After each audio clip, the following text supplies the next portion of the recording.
மைக்கு பக்கத்தில் வச்சுக்கோங்க.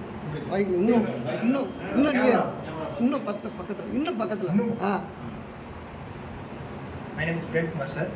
நான் கூடலூர் NSKP சைலன்ஸ் ஸ்கூலில் எனக்கு அங்கே படித்த சாரை விட காலேஜில் எஸ் சுல்தான் பெயின்னு சொல்லி ஒரு ப்ரொஃபஸர் இருக்கார் சார். ஹாஜி அஸ்ராவத்த காலேஜ் ஊதியார் கல்லூரி காமர்ஸ் டிபார்ட்மெண்ட் சார்.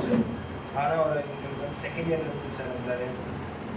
அப்போ வந்து அவர் கொடுத்த என்கரேஜ், நான் என்ன எக்ஸாமாக இருந்தாலும் சரி, எதுவாக இருந்தாலும் சரி, இந்த டாபிக், இந்த காம்படிட்டிவ் எக்ஸாம், எனி எக்ஸாம்னாலும் அவர் தான் சார் கேட்பார். அவர் எல்லா இதுக்கும் எனக்கு ஆன்சர் பண்ணுவார் சார்.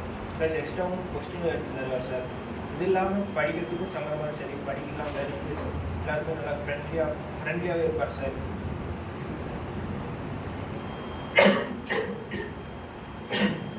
நல்லா ஃப்ரெண்ட்லியாகவே இருப்பார் சார். மட்டும் இல்லை, எதுவாக இருந்தாலும் என்கரேஜ் பண்ணி ப்ரைஸும் தருவார் சார். நீங்கள் கிளாஸ் இன்டர்னலாக இருந்தாலும் சரி, எக்ஸ்டர்னலாக இருந்தாலும் சரி, இன்டர்னலாக யாரை நீங்கள் மட்டும் ஸ்கோர் பண்ணிக்கணும் அவங்களுக்கும் ப்ரைஸ் தருவார். இதுலேருந்து எனக்கு ஒரு என்கரேஜ், ஒரு ஆள் வந்து நானும் அதில் படிக்க ஆரம்பிச்சிருக்கேன் சார். இப்போ இன்கம்